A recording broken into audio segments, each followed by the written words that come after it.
Halo, perkenalkan nama saya Veronica Beatrix Manik, NPM 54220009, Program Studi Biologi Fakultas Pertanian Sains dan Kesehatan.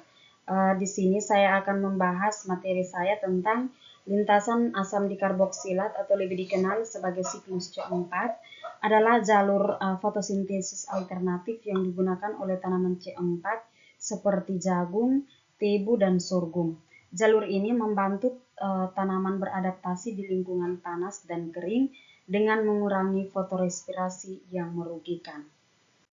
Berikut adalah tahapan lintasan asam dikarboksilat atau siklus C4.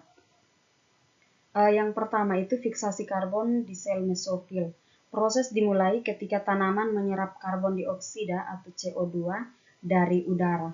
Di dalam sel mesofil, enzim PEP karboksilase mengikat CO2 untuk membentuk asam oksaloasetat atau OAA yang merupakan senyawa berkarbon 4. OAA selanjutnya diubah menjadi malat atau aspartat, dua senyawa berkarbon 4 yang siap dipindahkan ke dalam sel bundel seed.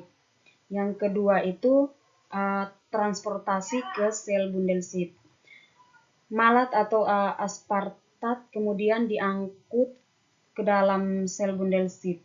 Ini merupakan bagian penting dalam fotosintesis pada tanaman C4 karena di sini konsentrasi CO2 dapat lebih tinggi dibandingkan dengan sel mesofil. Yang berikut, pelepasan CO2 di sel bundel seed. Begitu berada di sel bundel seed, malat akan dipecah menjadi CO2 dan piruvat CO2 yang dilepaskan akan digunakan dalam siklus Kelvin, yaitu proses di mana CO2 digabungkan dengan senyawa lain untuk membentuk senyawa organik, misalnya glukosa. Yang berikut siklus Kelvin. CO2 yang dibebaskan dari malat digunakan dalam siklus Kelvin di dalam sel bundel seed untuk membentuk glukosa yang berfungsi sebagai sumber energi bagi tanaman.